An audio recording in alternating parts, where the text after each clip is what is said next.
Hi, I'm Samantha Heil, Executive Director of Book Fair at Bel Air, and I'd love to invite you to one of the biggest bookish events in the region. Join us on Saturday, August 8th, 2026 from 10 a.m. to 2 p.m. at APG FCU Arena at Hartford Community College for a free, family-friendly event celebrating books, readers, and community.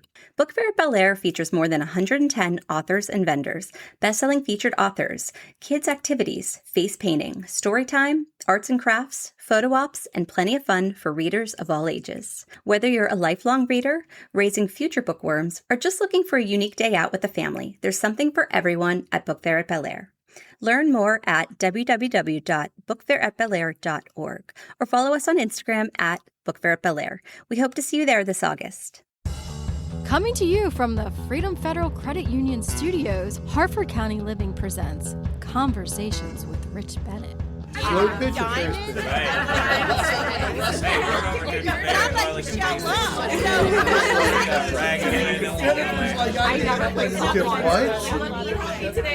It's probably the least sexy part of organizing.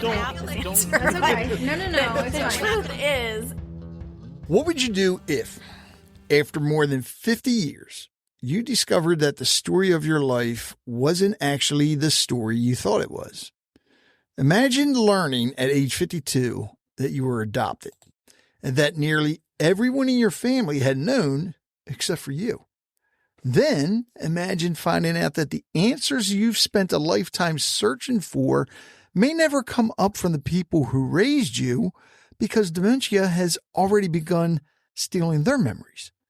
That's exactly what happened to today's guest, Al Isaacs. What followed was an incredible journey through DNA testing, genealogy research, hidden family secrets, and an unexpected connection to music that ultimately led him to his birth mother, a woman named Mary Smith, a folk singer who once captured national attention on a televised singing competition decades before shows like American Idol ever existed. His memoir, Finding Mary Smith, is more than a story about adoption. It's about identity, belonging, forgiveness, family, and the realization that it's never too late to discover who you really are. Al, how's it going, man? Hey, Rich. Thanks for having me on, man. Oh, my pleasure. I am really looking forward to this. Those of you listening, so Al and I have been talking in the green room, oh my God, for almost a half hour. Yeah. Because apparently there's a lot of things that both of us like, so we got a lot in common, but I really want to talk about his story in this book because I think it's amazing. So I want to go back to that moment when your mother's oncologist, right, said something he assumed you already knew. Yeah. Can you, and that's when you learned that you were adopted, right? Yeah. All right, take us into that room and tell us exactly what went through your mind in those first few moments. Yeah, so to give a little context, it was towards the end of COVID. Mm-hmm. You know, everyone was just kind of getting back to work and whatever. And both my parents had dementia at this point. Man. And hitting them two completely different ways. With my mom, I kind of discovered it. My dad was in the hospital for a shoulder injury, and I was driving her every night to go see him. And every night we would pass by the same house or tree or store. And every night that same house, tree, or store would trigger the exact same story. Wow. Except every night the story would have a different ending. I'd get the director's cut every night. So one night she'd tell me about this neighbor across the street who, that guy, he was cheating on his wife, blah, blah, blah, blah, blah. And then the following wife, that wife, she was cheating on her husband. Blah, blah. It's like, all right.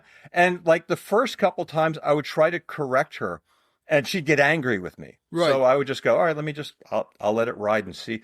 And after a few nights, it's like, okay, something is really wrong here. So that was kind of when we discovered dementia. With her, it was that. With my dad, it was like he couldn't form short-term memory. Like something would happen, and if you asked him about it a minute later, it was gone. So I was dealing with that, and my mom had her 5th or 6th bout with cancer. What? Yeah. So she had parts of her lung removed, both of them lifelong smokers, breast cancer, lymph node, Wow. So she was going through another bout with cancer. So this is why I'm back at work. During COVID, in addition to, I was a professional comedian and I taught comedy, and with COVID that went away. So I was designing websites, and I get a call from my mom's oncologist saying that she's trying to get in touch with my mom to get family medical history. We're Jewish here on Long Island, Ashkenazi Jews and cancer. Long history. So she was trying to get family medical history. So I said, all right, listen, I had a 24/7 nurse living with both my folks. I said, call her up and she can be the intermediary. Get her on the phone, ask her the questions. She'll ask my mom and you'll be good. 10 minutes later, oncologist calls me back. Your mom keeps intercepting the calls. I can't. She keeps hanging up on me. Oh, wow. I said, okay. I said, well, let me see if I can help you out. I'll be happy to. You need family medical history. I'll try to give you what I know. And she literally said to me, she says, oh, no, not you. I need your mom or dad's medical history since you're adopted. And that was the first time anyone ever said those words to me before. But you have to understand, with the dementia, mom had been telling a lot of doctors a lot of different things. Right. So one doctor, she'd give this list of surgeries that she never had. Oh, and another doctor would ask her about surgeries she actually had, and she'd say, I never had those. And so there was all this. So when the oncologist told me that, I kind of went, no, I'm not. And the oncologist said, well, maybe it's a brother of yours. I said, no, I'm an only child, but I assure you, I'm not adopted. And I literally went back into my office and had a good laugh about it. Right. And went home and I messaged an aunt of mine on Facebook because with COVID, a lot of family had not seen my parents live and in person for a couple of years. And my folks were not on social media. Mm-hmm. And, if you had, as my doctor told me, if you had a conversation with my mom for 5 minutes, you'd never know anything was wrong. She had her act down. She had her, in comedy terms, her crowd work, her patter was solid. And she and my dad would cover for one another. So my family had no idea. So I was texting this aunt, I was messaging her, not to say, oh my God, I'm adopted. It was like, you're not going to believe what mom said now. You're not going to believe what the dementia has put in her brain. So I messaged and there was radio silence. And my wife said, well, the woman, my aunt was 90. Okay. Staten Island. So my wife's like, you got to give her a second. I was like, oh, okay. And I go on my computer maybe the following morning, and I have a message back that began with, I always wanted to tell you. No. And and I literally had to kind of press print screen and because I couldn't speak. I had to bring it down to my wife and show her. It was like, wait, what? Wow. Yeah. So, I went to my mom about it. I said, so I'm adopted. And who told you that? Well, your doctor and Aunt Ellie confirmed it. Oh, yeah, you're adopted. This nurse is driving me crazy. It immediately pivots, and that was the end of the conversation, right? And then a week later, when I brought it up again, she totally denied it. They're lying. Wow. It's like, so I wasn't getting any information there. That's hard to watch somebody go through that too. Dementia. Well, that's when because everybody's different. Me, yeah, and people were asking me like, "Were you mad at them?" And it's like I was too busy, being sad that I was losing my parents. Yeah, they were, the people that I knew were going away, and I mean, it turns out they weren't the people I thought I knew to begin with. But like my dad, like a few days after I found out, he went into hospice, and I lost him maybe 2 weeks after I found out. I never told him that I knew. because it's like, okay, you kept this from me for 50 You don't want to years. break his heart. Yeah, there's no reason to And he was create still drama. Yeah, exactly.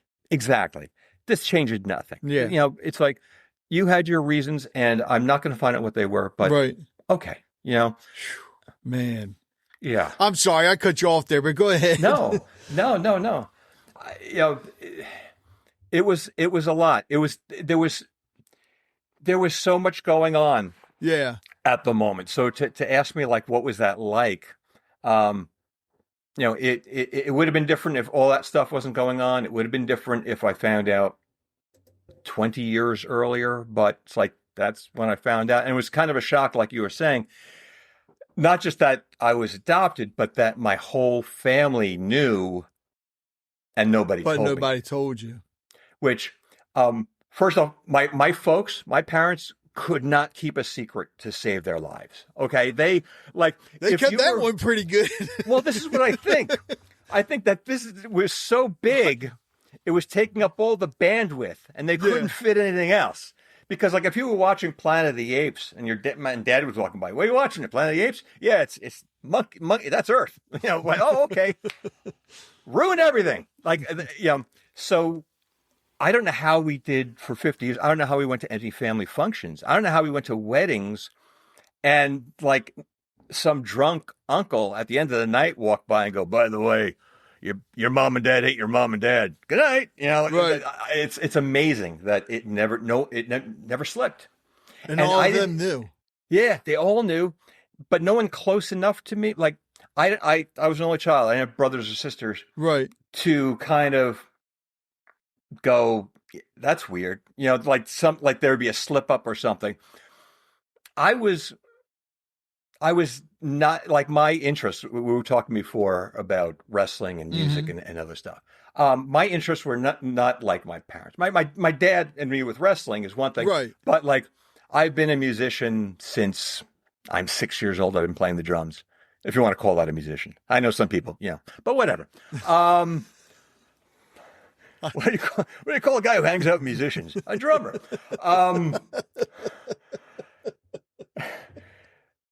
They didn't play music. They didn't have what one would consider a sense of humor. Right. They didn't. No. So they were complete opposites from They were complete opposites, but I always chalked it up to a generational thing. Right. It was never like, clearly I am not your child. It was, and they were meticulous when I was growing up. Of every time I would, I don't know, like they go, oh, your eyes, you get that from your grandfather. Oh, your height, that's from this guy. Oh, your drumming, well, Aunt so and so played piano, so that's where that's like they were giving reasons for and I just be going, oh, okay. And most of the people they were referencing were all dead, so I couldn't follow up with anyone. God. I would just go, oh, all right. I always say, the movie JFK, when they give you that line, how do you know your daddy's your daddy? Because your mama told you so. That's it. My parents told me, good enough for me. Okay. I just, okay. That's who I am. Wow. But at 50 some years old too, that's just amazing. And it's funny because you're finding out that a lot more people are finding that they have either been adopted or even brothers and sisters that they never knew about. Yeah. There's no such thing as like a closed adoption anymore. Right. But what I've been finding out, since I dove into this pool was that so many people went and got Ancestry or 23andMe, looking to see if they were related to Napoleon. And turns out daddy ain't daddy. It's a lot of shocking moments for a lot of people. Whoops. And sometimes they knew, parents knew, and sometimes they did not know. So it's a lot of awkward Thanksgivings for a lot of people. Well, the other thing too, you got to think about this. Our parents back in the day and grandparents, you had the world wars. Yeah. All these different wars, and they were going to all these different countries. Yeah. You're seeing all types of different women and everything. Yeah. And Yeah. And let's face it, the 70s were the 70s. Oh, yeah. Oh, yeah. Woodstock. I wonder how many kids came out of Woodstock. Yeah. So that was the 60s, maybe. But still, yeah, I mean, but you're right. Yeah. So we'll blame disco. That's all. That's it. I actually had a lot of help from a guy named John Boehm, who had a great documentary called Filling in the Blanks. And he had a similar situation to mine, just in terms of both guys, New York, Jewish, around the same age, early 50s. And he found out, I don't want to spoil his stuff, but it's a great documentary. His mom's mom, dad is not his dad, that they were having fertility issues, and she went to a doctor. And back then, late 60s, they didn't have the fertility clinics like today where there were donors and you can go through a catalog and pick, this was like, you go see a doctor and the doctor had interns under him and he would be, okay, Mrs. Schwartz is coming in at 11:30. So at 11:15, I need you in a cab dropping off your specimen to the front door. And so John found out that was the case with him. And he had like 14 half siblings out there. This one intern, had all these kids with all these other women. So, but what I discovered from him was just that generation, shame, pride, embarrassment, whatever. They held their cards close to their vest and they weren't, telling anyone, like when we moved to Long Island when I was 2.5, 3 years old. So, while my entire family knew I was adopted, none of our neighbors, none of my friends, no one around here knew. So when I was born, when we were in Brooklyn before Long Island, when the neighbors would go, hey, you weren't pregnant yesterday and yet you have a baby, that would be confusing and you would have to explain yourself. Here on Long Island, it's like, oh, okay, you're a couple with a baby. Okay. No questions. Wow. No backstory needed. All right. So now that you found out you were adopted, how'd you go about finding out who your biological mother was? Yeah. That's where it starts getting fun. Okay. Because, well, first off, it was a closed adoption. Initially, that's what we thought. That's what we believed. Because a few weeks after my dad passed, we had to put my mom into assisted living because the dementia got to a point she couldn't recognize when she was thirsty or hungry. And even having a 24/7 nurse wasn't enough. Yeah. So we did what we had to do, which for anyone going through it, no explanation needed. It's like you're never ready. You never think but you got to. You're not, yeah. So I'm cleaning out their house and squirreled behind a bunch of sweaters on a shelf were my adoption papers. Oh. Which to this day, I'll say it right now. I say it in the book probably 4 times. The one question I have, why'd you keep them? If you weren't going to tell me, if you 52 years on the planet, why didn't you burn them? Why didn't you shred them? Why didn't you throw them away? That's a good question. Yeah. And I had no one to give me that answer. But there they were. And so I sent off my spit samples to everyone who would take one. I just, if there was a cup laying around, I would spit in it and throw it in the mail. I just, Ancestry, 23andMe, it's like, all right, then we're going to, because I guess the dream for everyone in any situation like mine is like, you're going to send this off and in 6 weeks, you're going to get a letter with the names of your parents and you're going to live happily ever after. And that's kind of, that's great what you're praying for. So that was the first part. The second part was now I have these adoption papers. And my aunt, the one who confirmed that I was adopted, she told me what she knew, which was not a lot, but it was some hints. And the first hint was, she goes, I know that your birth father passed away before you were born. And I know that your birth mom was an entertainer in New York. Now, That and could leave enter- it wide open. Exactly. 1969 New York, that could mean a whole lot of things. And I'm going, because even if he said a dancer in New York, that can mean a whole lot of things. So, but I'm going, all right, entertain. I'll write that down. So I had just that much to go. But she kind of gave me the backstory. It was a weird backstory about that there was another family cousin who was trying to adopt like a year prior, and the adoption fell through. And the lawyer involved called this aunt of mine to say, hey, I think we have another baby. Is this cousin still interested? And I guess she had a falling out with this other cousin because she's like, I don't know how to call her, but I have this other cousin, Lucy. They want a baby. And he's like, okay, put me on the phone. It was like Craigslist. It was like, who needs a baby? We have a baby here. Do you have any pictures of it? Well, it ain't born yet, but who wants a baby? So, within like a month and a half, it was like, no baby. And for $3,000, the Isaacs family purchased themselves a brand new baby, slightly dented, because I was reading showroom floor model. It's like buying a fridge, slightly dented it, but a little paint, just catty corner it. No one will notice. Because on the adoption papers, like my aunt had said, according to the adoption papers, my birth father passed away from diabetes, which I guess in 1969, no one knew a whole bunch about diabetes, so they don't know if it's passed down or whatever. So we're just telling you that if this baby is born with complications due to diabetes, we're warning you ahead of time.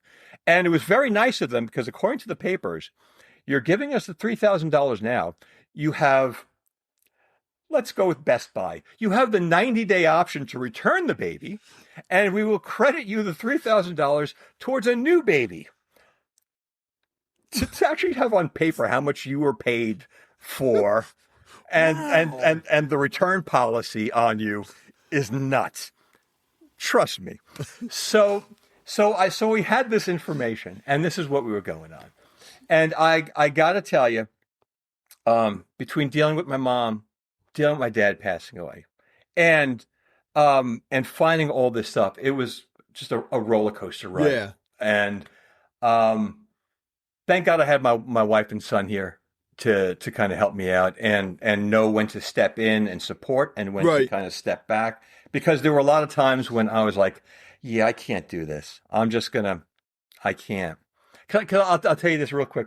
So I'll say I teach because I haven't given up quite yet, but I've been teaching improv comedy now since the late 90s. And one of the first things I talk about in my classes is imposter syndrome. Oh, yeah. Or stage fright, or however you want to label it. But it's that voice in your head, and it might sound like an ex or a parent or a guidance counselor telling you, you ain't good enough, you ain't smart enough, you don't belong here, people are better than you, whatever. And that part of improv and part of comedy and, stepping onto a stage is knowing to go, all right, I'm not listening to you, and how to kind of get over that.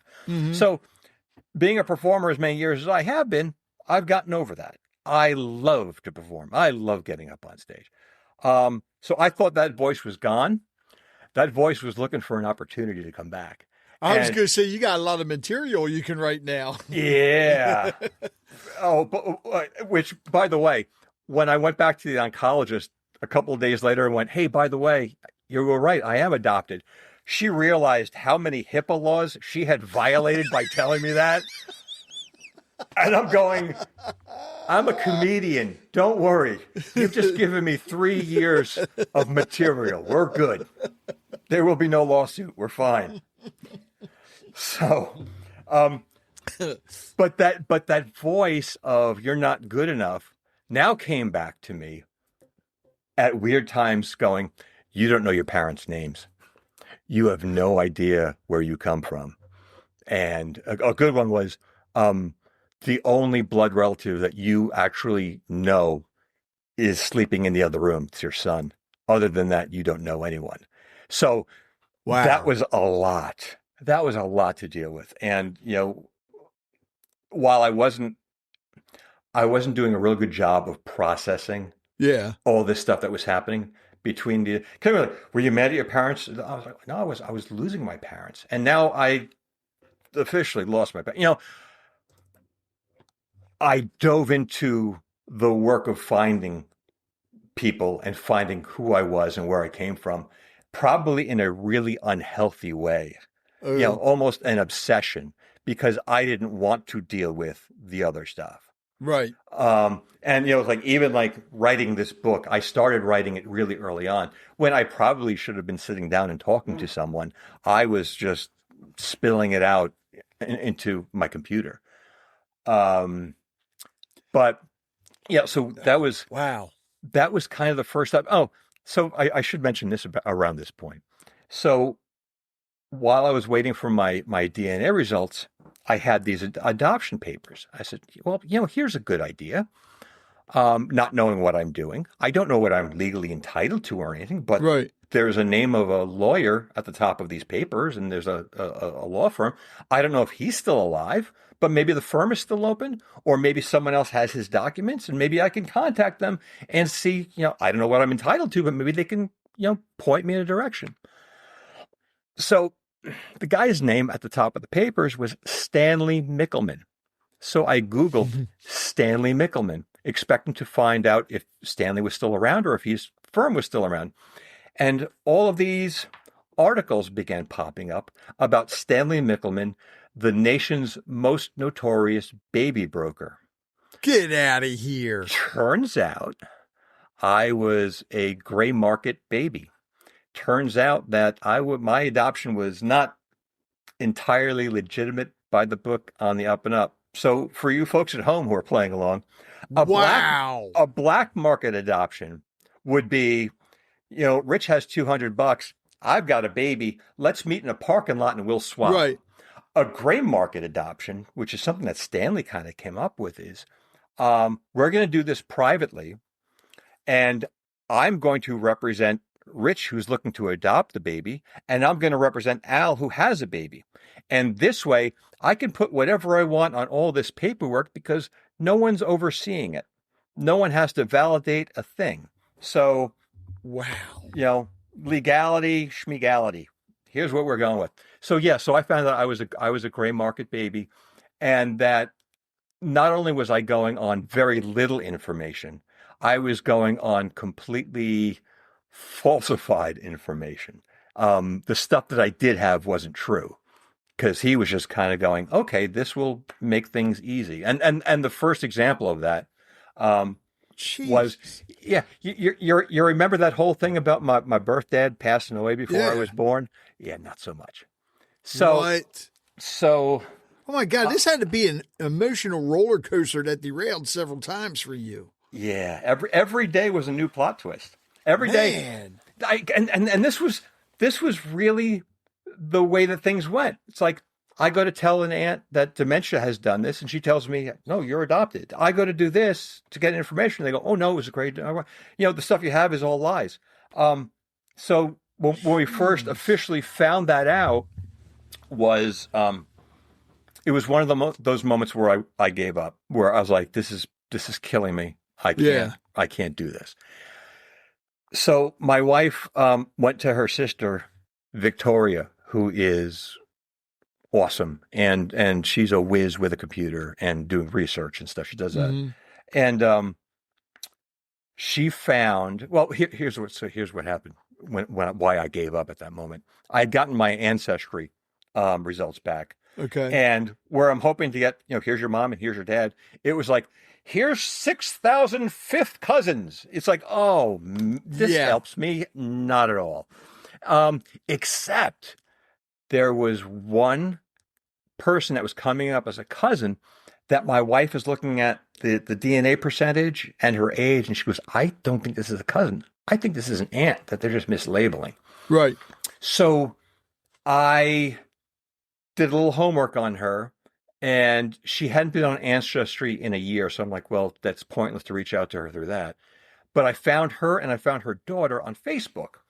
Oh. So I Facebook message, and if you message someone on Facebook and you're not friends, it's like throwing a Lego into a dark gym and hoping they step on it. That's what happened. Except I gave the most cryptic, hey, Ancestry says we might be related. Maybe, we can connect. Her daughter answered me. Are you serious? Yeah, her daughter answers me, and she says, "Oh, this is so great. I'm sure my mom's going to want to connect with you." And this, I'm like, "Oh, awesome. We're off to the races." And like my emotions, we got momentum going. Right. Here we go. 2 days later, I got a message back. Hey, yeah, my mom doesn't want to connect. But she wishes you the best of luck. Man. And that's where I went, okay, I can't keep doing this. This is, it's like this was my last best chance, and you just roadblock. So my sister-in-law took that woman's name and then found her maiden name, and using that, she did a search, and she found an obituary. And she knew that I wasn't in a good place. So she went to her brother, my brother-in-law, Frank. And she's like, Frank, I got to show you something. And she shows him this obituary, and he falls out of his chair, literally. And she goes, okay, I think we have something. Then they call my wife over, and it was at a family thing. And my wife comes over, she goes, do we show Al this? And they showed my wife. And my wife comes over to me and she says, I think Vicky found your dad's obituary. And at that point, I said, oh, from 1969, she found his obituary? My wife said, no. I said, oh, all right, that's weird. So I go and they show me the screen. And I'm reading the obituary of this guy named Paul Hudgens. And like some of the personality traits that are being described in the obituary, I'm like, yeah, that sounds like me. Oh, right. That kind of sounds like my son. Oh, okay. Musician. Oh, interesting. Okay, blah, blah. And I'm just going, okay, this just might. And then I get to the bottom of it, and there's a picture of Paul. And when I tell you I was looking at a picture of my son, it was like someone took my son Nick's yearbook picture, put it in Photoshop, made it black and white, and put it there. Wow. Like a twin. And I went, okay, I guess this is my birth dad. And like the emotions, it's like, on the one hand, it's like we thought he was passed, but now I'm actually reading about the man, the person, and it's hitting me. It's like he's a real flesh and blood. This is where you came from person. You've lost a second dad. And the only thing that kind of buffered that was in the last paragraph before that picture was them mentioning that he had a daughter named Molly. And I said, I think I have a sister. And I'm back in the hunt. Wow. I'm like, all right, we're going to find us Molly. And Detective Hat is back on. I'm going online and I'm looking for Molly. Wait a minute.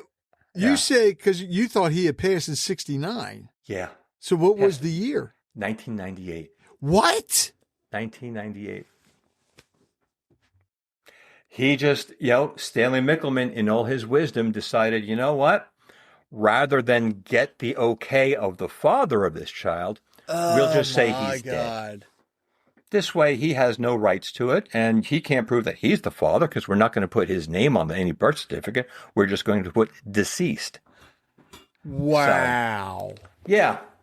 So, and again, for the folks playing along at home, Paul's wife, Roz, was not my birth mom, but this daughter of his, Molly, is my half sister. So I wasn't playing games. Now I went online and I went to a couple of websites, and it's almost disturbing how easy it is to find someone's address these days. Oh, yeah. So I found Molly's address and I hand wrote a letter. I'm like, we're not playing. I'm going to write her a letter. And I mail it off to Chicago and I wait. and it's killing me. It's like, I mean, just the wait for ancestry was nothing compared to this. The week or so felt like a year. The old snail mail. Yeah. And I get an email. But again, but it's that personal touch too, though. Yeah. I'm not a Nigerian prince looking for a donation. It's like, I think, but again, I'm kind of, cryptic. I think we might be related. Yeah. A week later, I get an email, and it basically began with, "We're not just related. I'm your sister, you dummy." And I'm like, "Oh, you are my sister. This is crazy." Wow. And within like a second, I was on the phone with her, and it turns out she was looking for me for 20 years. Really? So she's older. She's younger. Oh. She is 10 years younger than me. Paul never told her about me, but after Paul passed away in 98, she was driving home with her mom, Roz, from college. And Roz turned to her and says, "I have to tell you, you have a brother out there." And from that moment on, Molly started looking for me. Wow. But she just assumed after a while, she assumed the same way the oncologist assumed that I knew and just didn't want to be found. So that was it. And the great thing, like, if I was writing this as a piece of fiction, as a novel, as a movie, Molly's mom, Roz, would not be one of the major heroes of our story. She has no reason to be. Right. There's no reason that Roz should have told Molly about a child that her husband had with another woman. Shouldn't have happened. There's no reason that that Roz should have gotten on the phone with me and told me everything that she knew about my mom. But she did. This is the woman that she is. Yeah. And she's the one that began going, "Your birth mom's name is Mary Smith." At which point I went, "Get out of here." Really? Could it be more exotic? Yeah. Mary Smith? Really? It's like, that's a name that that's going to be a hard person to try to find. You know what? It's like, that's a name you check into a motel for 4 hours with. That's not a name. So, but she told me, she's like, "Yeah, your mom." I was like, I heard from an aunt. She's an entertainer, and Ross, she's an amazing singer and guitar player. She's a folk singer. She's amazing. I went, "Really?" And so it's like she started filling in, but she had no knowledge of anything about her past, like the 70s. She didn't know she was still alive, but she was like, "Here's everything. This is everything I know." And she was able to confirm for me. We found, because there were a million, like I said, there's a million Mary Smiths. Yeah. So we're finding a million Mary Smiths in in yearbooks for high schools. But she's like, when we found this one, she goes, "That's Mary. That's your mom." So now I had a picture of my mom. So I'm going with Mary Smith, and I'm going with a picture of her from high school. Except, of course, it was a school that closed 25 years ago, because that's been everything to this point. Yeah. But it was something. And then the real detective work began. And, I started hooking up with, they call them search angels. If anyone out there is in the midst of looking. Neither did I. This was all new to me. This was all new. But search angels are people online. You can find them on these websites for folks.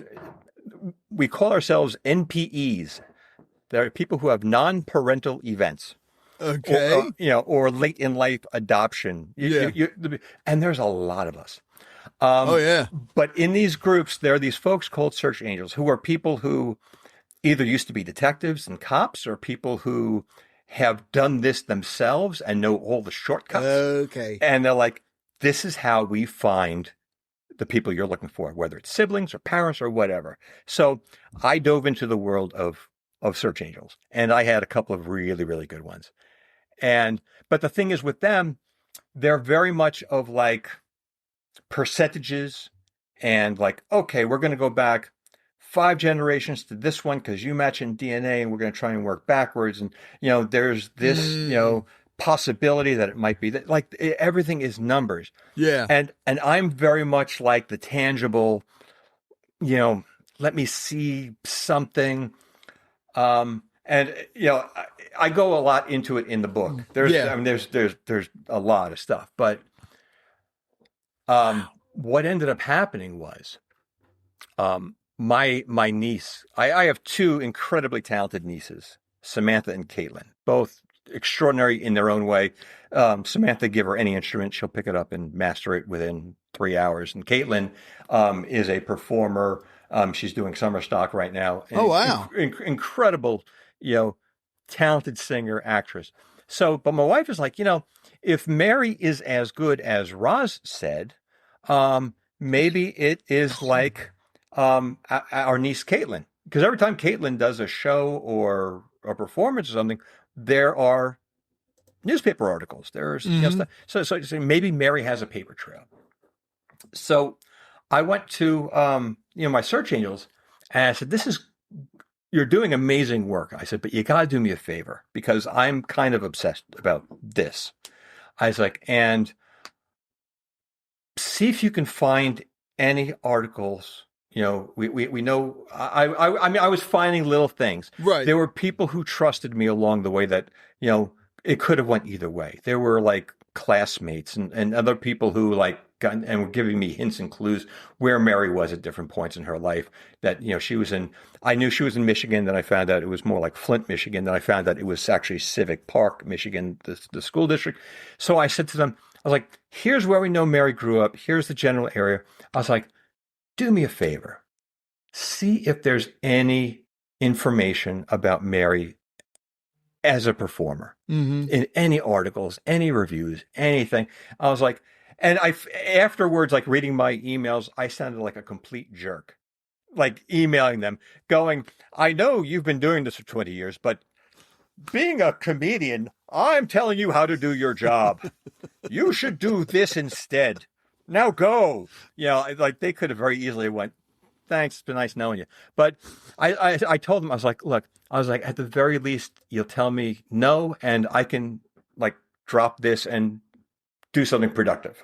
Maybe I'm not on the right thing. Right. So I sent that off, and maybe within a day, I get a message back from one of the search angels, and she goes, I think I found something. And it was this tiny article in this Michigan paper about this competition that was being held called Sound of Youth in 1968. And very much like what you had said in the intro, almost like American Idol. Right. Where it was like, okay, there was Sound of Youth in these local towns, and then in this city, and then in the state, and then regional. Blah. So in this article, it talks about this town having a Sound of Youth competition. And there were 3 winners. There was the band, there was the male singer, and there was the female singer. And it said the female singer who won this was Mary Smith. And I went, oh, okay.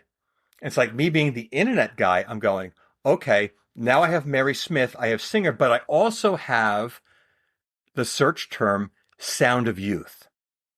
So now I'm plugging in Sound of Youth, and all of a sudden, bing, bing, bing, bing, bing, bing, bing. Really? Mary Smith won the town, won the city, won the state, won the regional. And then in November of 1968, on a TV show hosted by Duke Ellington in New York, she won the whole damn thing. Wow. She won Sound of Youth. And all of a sudden, it's like Mary Smith. She was everywhere. And like, it was like fast and furious. All these articles, all these interviews. My son comes running upstairs with his iPad. He goes, Dad, you're not going to believe this. And he throws it down in front of me and hits play. And it's a YouTube video of a song called Rap Running On Down. It was the B-side of Mary's first single. And he's playing it. And it is such a 70s doom. And it's my mind is blown. And my wife just taps me on the shoulder and she goes, by the way, this is the first time you're ever hearing your mother's voice. Oh, my God. and now I'm like, oh, wow. my life is suddenly, I have become a Mary Smith cyber stalker, and I'm finding everything I can. I'm finding articles and interviews, and I'm getting to learn, and I'm falling in love with this 19-year-old girl who is chasing a dream. So she was between 18 and 19 when she had me. Now, is that her photo on the cover of the book? Yeah. Okay. That's her. Wow. And that photo on the cover of the book is, it's like, all right, and I'll tell folks, it's like, because people were surprised when I was putting this book out. First off, like publishers, when I'm handing them a book called Finding Mary Smith, they're going, oh, what a clever idea for a name for an anonymous woman. And I'm going, no. That's her name. That's a problem. And the subtitle of the book is, a memoir of family secrets, gray market adoption, and my miracle reunion with my mom. And they're like, you're just going out there and spoiling it right with the title. And I'm like, yeah, I'm letting you know the ending. I find her. And I had to do that. Yeah. And the reason I had to do that, I'm like, because in the book, I'm going to put you through a lot. Because like for every one disappointment I'm telling you about, there's another 10 in the book. And for every 10 in the book, there were probably 100 in real life. But I'm like, it was this all the way through. Every time we thought we had a break, it was, one step forward, two steps back every time. Wow. But yeah, that's a picture. And not only is that a picture on the front, that was kind of how I found her, was through that picture. You're listening to Conversations with Rich Bennett. We'll be right back. I want to tell you about a partner I trust for both home comfort and business needs. EcoCool HVAC. They're veteran-owned and based right here in Harford County. But they don't just keep your house comfortable. EcoCool also specializes in commercial refrigeration, from walk-in coolers and freezers to reach-in units and ice machines. So whether you're running a restaurant, a grocery store, a lab, or any business that depends on reliable cooling, their team installs, maintains, and repairs all makes and models so your operation keeps running smoothly. What I appreciate most, their commitment to service and honesty. They're available 24/7 for emergency refrigeration repairs, and they focus on keeping downtime low and reliability high.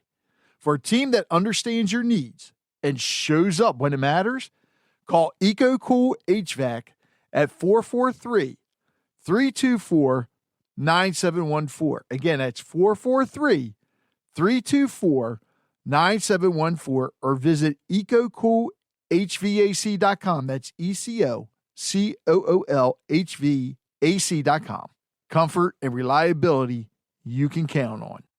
I'm looking forward to reading this. As a matter of fact, because I'm going to have to get you on my other podcast, which is strictly for authors. Okay. Where the authors will come in. It's called the author pitch. Yeah. They come on, they throw on, it's about 15 minutes. They throw their pitch out, and then read an excerpt from the book. And it's something I found out when listeners hear the actual author read an excerpt. Yeah. It just draws them in. Yeah. And it makes them want to, read the book. Well, now we know where your musical abilities came from. My whole life makes sense. Yeah. All of a sudden, it's like, oh, that's, and even, we'll just skip forward. Just getting to know Mary has been one revelation after another of going, okay. So you were able to meet her. Yeah. Yeah. All right, what was when you first? I should let you talk sometimes. Maybe. No. Oh, no, Al, you're doing perfect, man. Oh, look, right. I'm just the host. I always say the show, it may have my name on it, but the show belongs to the guest. Okay. It's the guest show. But when you first met her, walk us through that, because I know it was very emotional for you, but even for her, it had to be. Yeah. If you can, because I don't want everybody. I don't want to give the book away. No. I'm leaving out a couple of giant chunks. Okay. But yeah. So, even just the first time getting on a Zoom call with her. Oh, wow.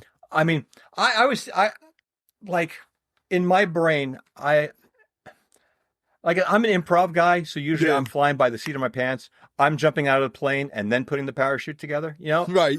But in this, I'm like reverse engineering everything I'm going to say or do. It's like a first date times 1,000, because I'm panicking. Because it's like on the plus side, having a 50-year-old show up at your door to say I'm your son versus like an 18-year-old, it's a completely different animal. Oh, yeah.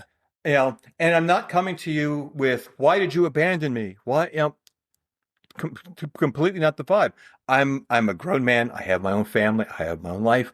I just want to like include you. And that was, Right. and to be honest, that was a weird part for my existing family, the folks who knew I was adopted. It was weird and it was awkward. And I think there was some guilt, and I thought they thought I was going to be angry and hate them, which couldn't be further from the truth. But trying to explain to them, it's like, this is all about addition. I'm not substituting you. This changes nothing between us. What you were to me on Tuesday is what you are to me today. Right.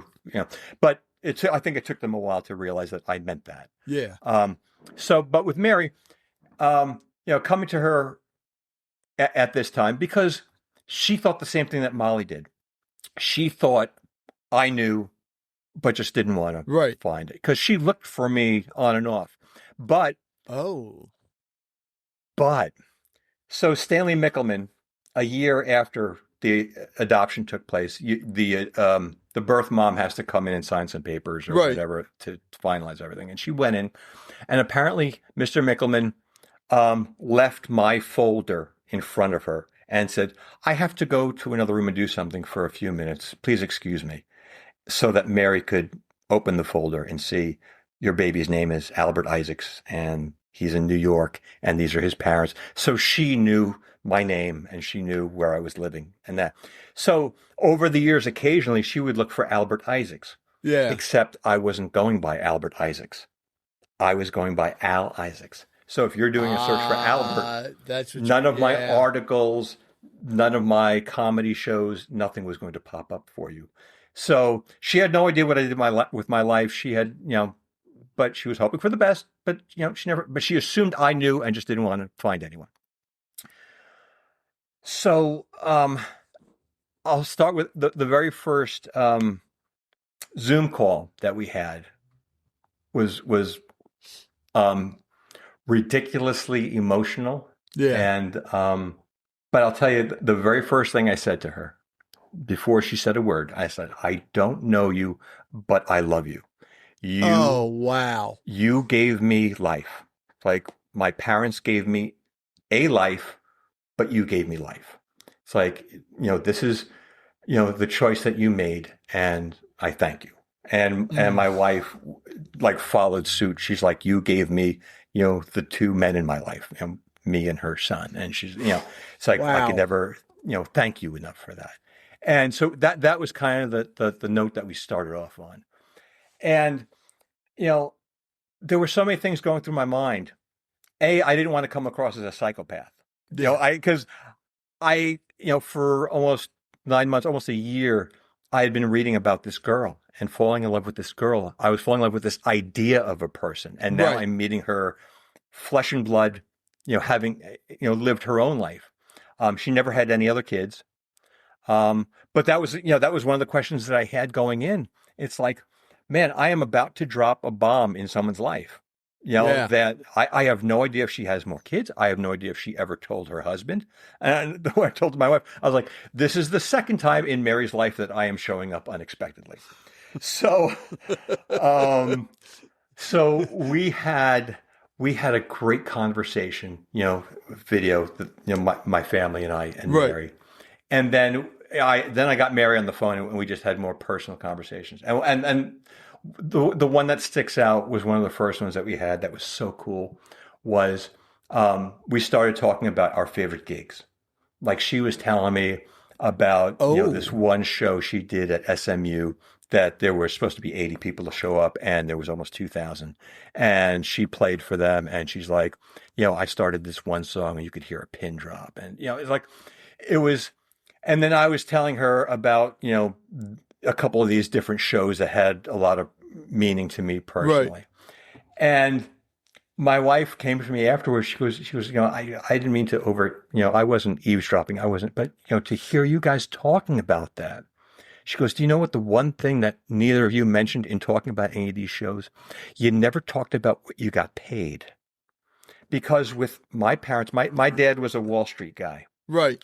And everything for them was defined through the value of it was how much were you paid for it.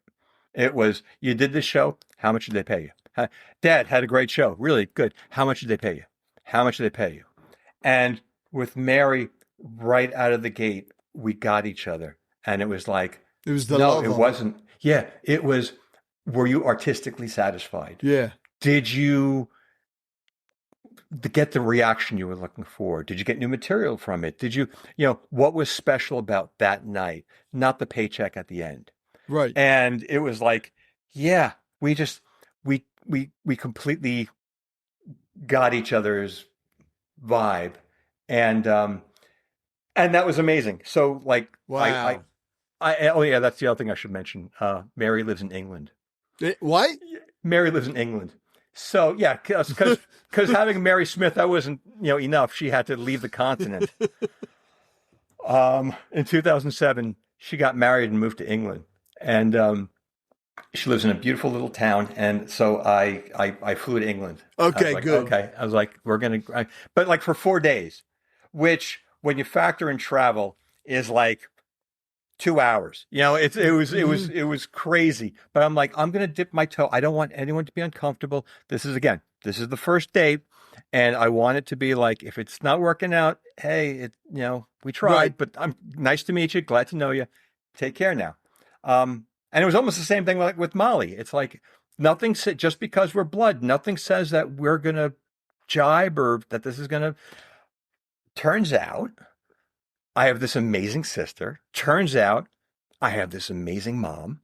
And, I spent an amazing couple of days with her in England, getting to know her and hearing her stories and wow. the amazing life that she had lived. And it's what was so cool was I'm like with the folk scene when she was in New York. She lived right next door to Kettle of Fish and the Gaslight Cafe. Like, yeah, everyone was there. Like, she couldn't. We always have a joke in comedy about name dropping. Right. But she couldn't tell a story without it because like she was in the middle of it. The people that she was opening for, the people she's like, oh yeah, She used to double date with Carly Simon. Oh my God! Because she was really good friends with comedian David Steinberg, who was dating Carly Simon. So they would go on double dates. And she's telling me, "Oh yeah, she was crazy. Her rolling papers smell like lavender." It's like, okay, the stuff that it was amazing. It's like all these. But I told my wife, I was like, I have such cool, instead of having memories, I have really, really cool stories. And like, yeah. And again, the Venn diagram overlapping, when she heard that I did improv, back in like the late 60s, when they would have shows, it wasn't ever strictly music it was like, okay, we're going to have a couple of this, and then we're going to have a comedian, and then we're going to do this. So when she used to do her shows at the Bitter End in New York, and that's the picture of her standing for the Bitter End on the book cover. Like her big brothers was an improv troupe called the Ace Trucking Company.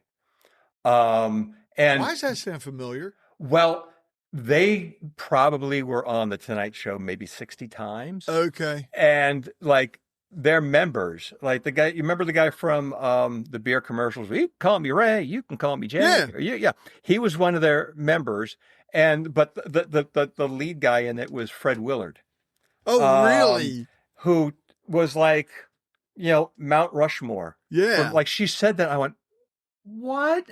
It's like, you tell me like my whole life just making sense. It's crazy.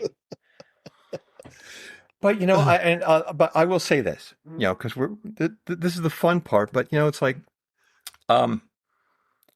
it occurred to me a little later on. Well, first off, with my folks, both of them getting dementia was terrifying for me. Yeah. Because my whole life with improv and with comedy has been my mind. And here I was watching both parents lose theirs. And I'm going, well, that's 100%. That this is my destiny. Here's where the road leads. Enjoy it while you can. So finding out that I was not genetically predisposed to this, at the same time was such an amazing relief, but then such guilt at being relieved. Does that make sense? It's like, I'm happy this isn't happening to me. Oh, why am I happy? Yeah. This is happening to these folks. But what also hit me with this, and where I gained a lot of understanding about where my parents were coming from, right? You're adopting a kid in 1969, and I'm gonna, it's like you're putting a recipe in the oven, and you're going, I want to make this, and then you pull it out of the oven, and it ain't that, and it's because, well, and I realize, you talk about nature versus nurture. I am a product of nature, right? And I didn't know that every time I took a gig, every time I won an award, every time something good was happening, it was a reminder to my parents that I'm not made from the same stuff. Yeah. And I didn't know that. And I kind of wish I did, because maybe I could have tempered or figured out a way to include them more. So, it struck me that it's like, here I am striving to do bigger shows and perform for other and win and do this, that I'm thinking eventually this is going to make them proud and satisfy. And it's like, there was nothing I was ever going to do in that realm that was going to make that happen. Right. And I didn't know that. I didn't know the rules of the game we were playing. And you talk about mixed emotions. When we were cleaning out my parents' house, my dad, we're going way over. I'm sorry. You're fine. You're fine. My dad, back in the 80s, created a man cave before that was a thing. When no one was doing man caves. My dad retired from Wall Street. He's making himself a man cave. Had them build this giant room over the garage that you can get into through their bedroom. Vaulted ceilings, giant pool table, big screen TV before that was a thing. He made himself a man cave before there were man caves. Sheesh. But the pool table remained covered, and he used it as a desk as he watched financial channels on his big TV. What? So he kind of wasted the whole idea. But in cleaning out this man cave, which was a job, because, like I said, he was a smoker forever. So trying to scrape the wall. It was, but under a pile of papers on that desk of these things, there was a folder that had my name on it. And I was thinking, tax information, investments, something about my house, something financial. And I opened the folder, and it was all the newspaper articles and ads for my shows and interviews that I had done. And it was literally like the exact same thing that I was collecting about Mary. And I'm like, the emotions that hit me, because I'm going, I was right here.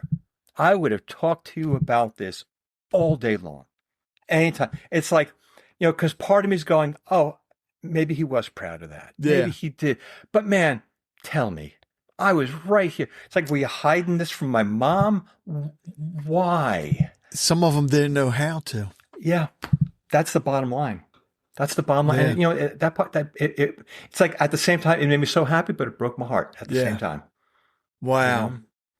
I have to ask you this with Mary. Yeah. Is she still playing music? No. And this made me so sad. She doesn't. She retired from it. She walked away. When I met Mary, she was 72. Okay. But I think, and don't ask me, 'cause I think her voice is lovely. I think she's still, because when we had her over the house, I'm like, I got to do a duet with Mary. Yeah. I can't not.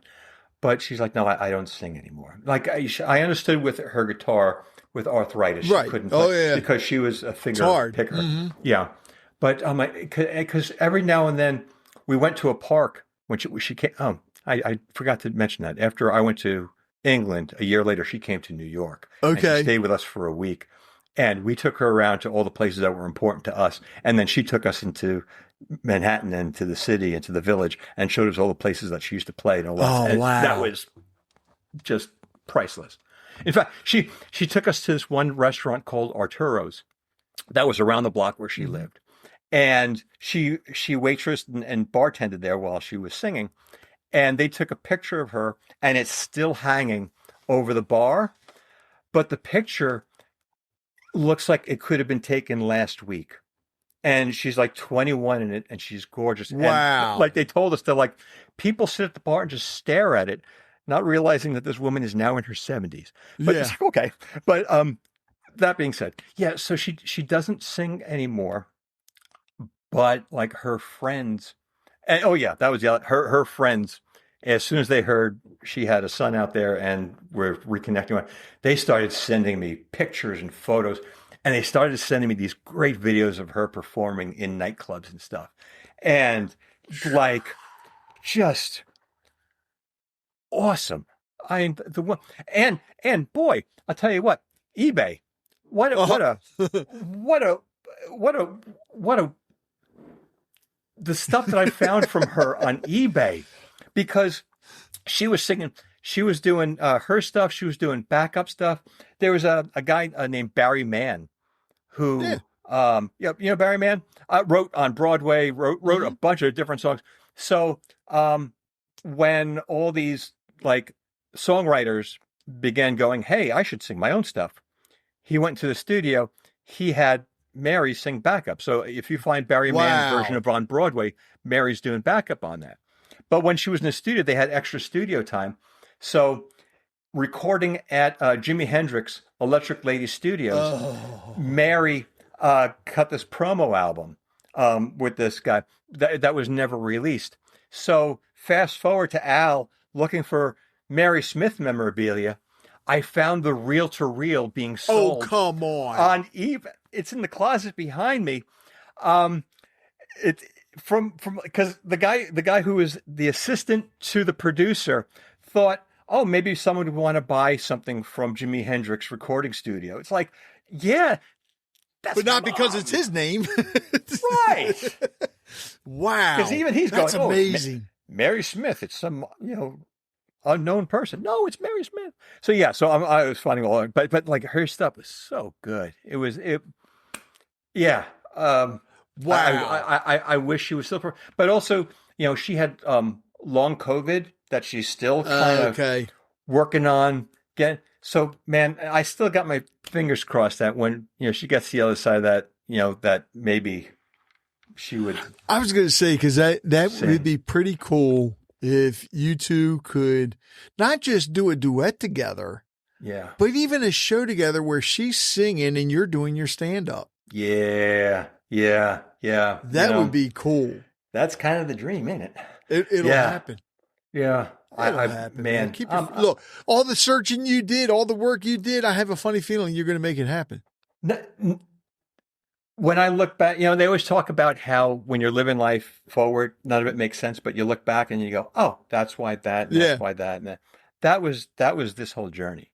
None of this should have happened. There are so many times that this should have gone sideways, right?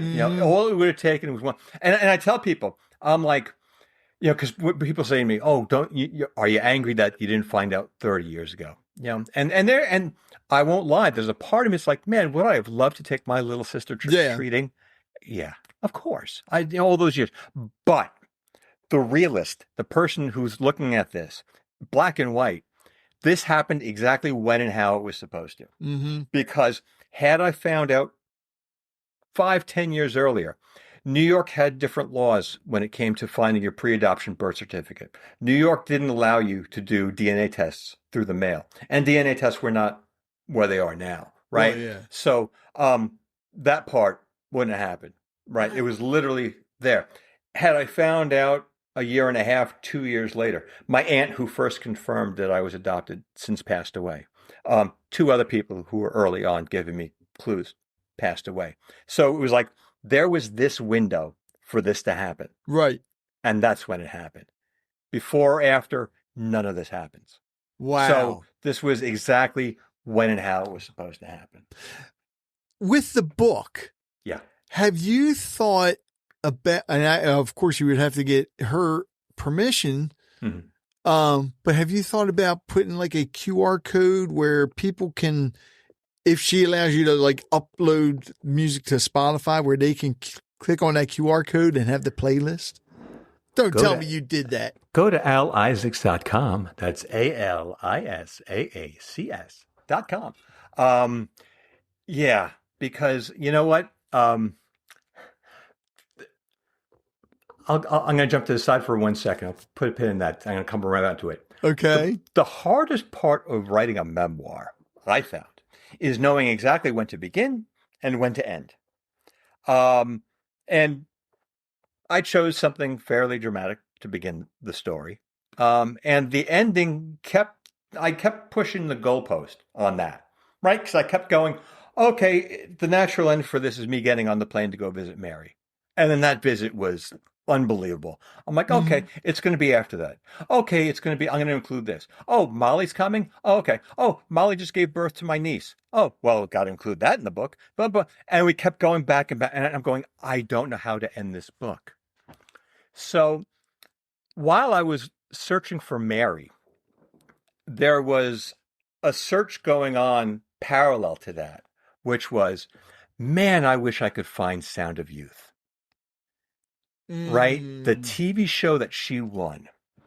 And I should not have been able to find it because it happened live. Yeah.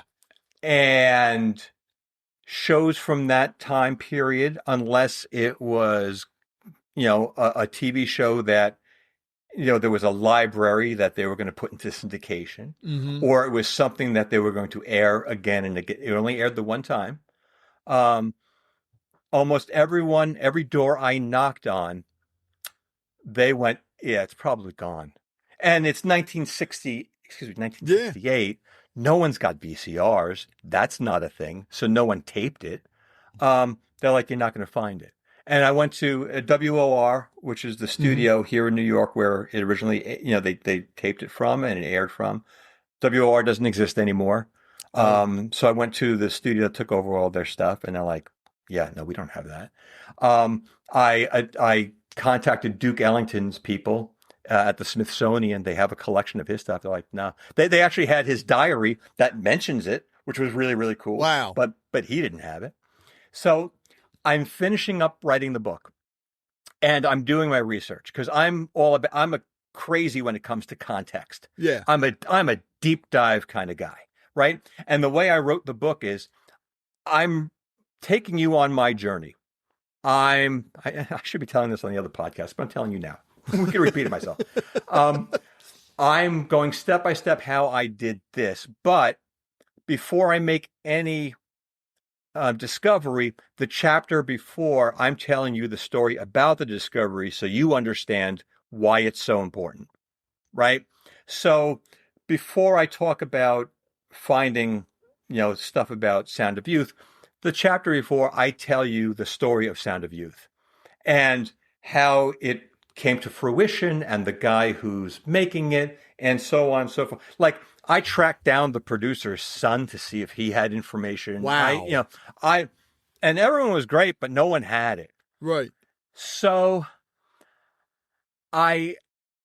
in doing this deep dive, like one of the last things I did, I found this article from 1967 in this radio magazine that happened to be, on the internet. I don't know when it was put on the internet. I don't know why it was put on the internet. But it's on the internet. So it had a couple of things, and it was mentioning how Sound of Youth, that Sid Bass was the name of the producer. That Sid Bass was bringing in a couple of other professionals to help produce what would be the final, episode, Right. Where they announced the winner. And they mentioned this guy's name, and top of my head, I have too much stuff rattling around. But he mentions this guy's name who's going to help him produce, because this guy he produced all of the Miss America pageants and Miss USA, and he was the guy behind the Republican National Conventions being aired on TV, and he did over 1,500 television commercials. He had this, this crazy resume, except it said that the guy was going to film it in Miami because he's from Miami and this was his home base. So I kind of went, okay, that's interesting. Maybe I'll include it in the book that he was supposed to be the producer, because I'm going, it doesn't sound like he's the producer because it happened in New York. Right. And at this point, I was in touch with Mary. I emailed Mary. I said, Mary, does this name sound familiar? Did you work with this guy? And she says, no. And by the way, that's the other thing. Mary's mind is like, she could tell you what she had for breakfast. Sharp as a tack, yeah. Sharp as a tack. But I said, do you remember this guy from Sound of Youth? And she's like, no, that name doesn't ring, because she knew like everyone else I was talking about, but the name doesn't ring a bell. So I'm like, oh, I'll put that in as a footnote that this guy was supposed to be produced, but for whatever reason, if things fell apart. So as I did a little more research into this guy to get, just a little more color for the book, mm-hmm. I saw that there was a university that had his papers in his collection. So I emailed them to say, hey, he was supposed to do this show. I don't think he did it, but maybe among his papers there are notes or photos or, anything. And they're like, well, we'll check. And they got back to me and they're like, well, nothing in the papers. They haven't really sorted it out. There's a whole box of stuff. And there's a giant reel that says Sound of Youth on it, but, and I'm going, jackpot. Maybe. I'm like, can you do me a favor? I was like, can you look at the first minute or so and tell me if Duke Ellington is there?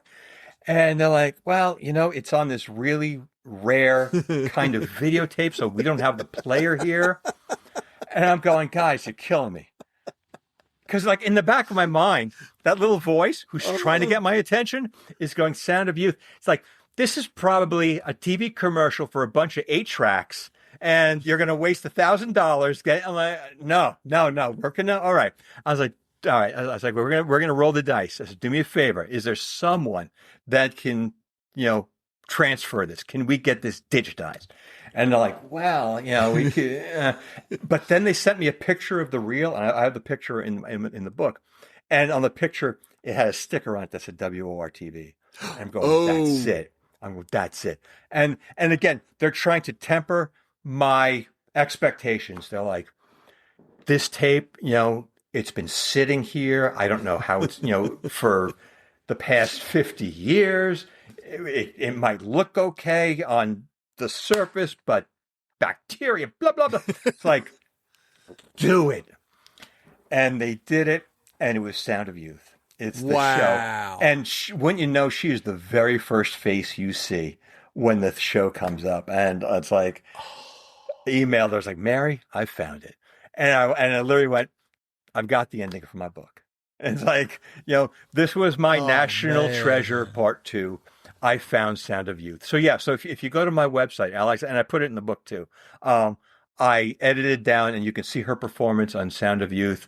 And you can hear the first single that she put out called Summer Goes Slow, that she recorded because she won a record contract from that. So, yeah.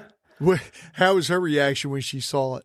Blew her mind. She's like, I bet. It's like, because she saw it the one time in November of 1968, and that was it. Wow. And it's like, yeah, it's like, it's like I told her, I was like, man, when you got me, you got a package deal. You got you got a whole other family over here. You got a career retrospective. You got a book with your picture on it. Come on. Oh, man, she's become a celebrity in again. England. Yeah, well, when I, because I told her, I said, look, I wrote this thing. I'm going to mail it to you. If you don't want me to, I won't put it out. I was like, if you want me to change something, and she just don't change a word. She's like, man. and I put it out. But I don't know if it occurred to her that when I put out a book, when they publish a book, it doesn't just come out like in New York, because I put the book out, and then maybe a week later, one of her friends who lives in Sweden emailed her, goes, I just bought your son's book. And she's like, wait, what? And like, then all the people in her community in the UK, they're all buying the book. And she's like, they didn't know about all this stuff. I moved to England. I was just the person with the funny accent. They had no idea. I'm like, hey, you're a celebrity now. See? So now, any plans on doing an audio version of the book? I don't know if you could see this giant booth that's sitting right next to me. No, I can't. This big black. Oh, okay, yeah. Yeah, I just finished recording the audiobook. Oh, so you did it yourself. I figured no one sounds more like me than me. That is true. So, and I keep going into these side streets, but when I went into this book, like I think I said, off camera before, like that, the expectation was if anyone more than, my family and maybe one neighbor bought this, it's all gravy. I sincerely mean that, because I didn't, my expectations were realistic about this. I'm a 56-year-old guy. The book is not about me going off to a wizarding school. I am not a vampire. And I don't anticipate being adopted again. So this is it. I sent out this book. I'm like, you're going to invest a whole lot of time and effort into this. Yeah. And I was lucky enough to find someone who believed in it. It's like, because it's not like you're going to put time and money into something going, oh, every year we'll get a new, piece of fiction from him. And no, this is it. So when they came to me like, you want to do an audiobook? I'm like, yeah. And I had a great editor who got me, because that was a big thing too. It's like, I have a very specific, from my days of being a wrestling journalist, I have a really specific way of writing. Right. I write the way I speak. So like doing the audiobook too, it was very easy for me, because it sounds like a conversation that we're having. Yeah.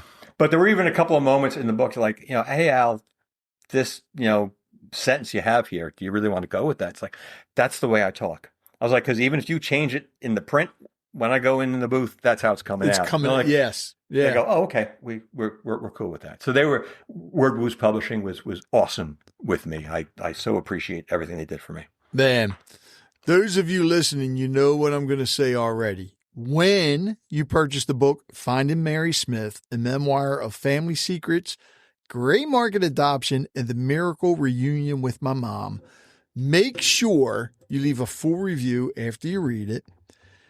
Everywhere that you can leave a review, take a photo of yourself holding the book, post it on social media, tag Al in it, tag me in it, tag everybody in it, whoever you can, because, Al wants to sell more books. Sure. And of course, purchase copies for other people, because they'll enjoy it as well. So, Al, is there anything you'd like to add before I get to my last question? Well, Rich, the only thing I would add too is, I have so many different folks reading the book, and they're hitting them different ways, whether it's, living with folks with dementia, or finding out, adoption, or people, or they're searching for folks. Whatever it is you're going through, you are not alone. Yeah. There is so many folks online who are willing and able to help, including me. And if you do read the book and you have a question, or I can help you, come to my website, drop me a line. I will do it. I would like to pay it forward. For all the folks who that's helped awesome. me, Yeah. I'd like to help other folks. That's great. All right. So I don't know if you know how this works or not, but you're going to pick the last question. Okay. So I need you to pick a number between 1 and 5. Let's go with 3. 3. All right. Now I need you to pick a number between 41 and 60. 52. 52. All right. We're going to see how good you are, because a lot of times the question aligns with what we've been talking about somehow. You said 52? Yes, sir. Oh, boy. What have I done? Always. What have I done? This is good. What is something you've come to appreciate more as you've gotten older? What is something I have gotten to appreciate more as I have gotten older? Man, I got to go with family. Mm-hmm. I got to go with family. And in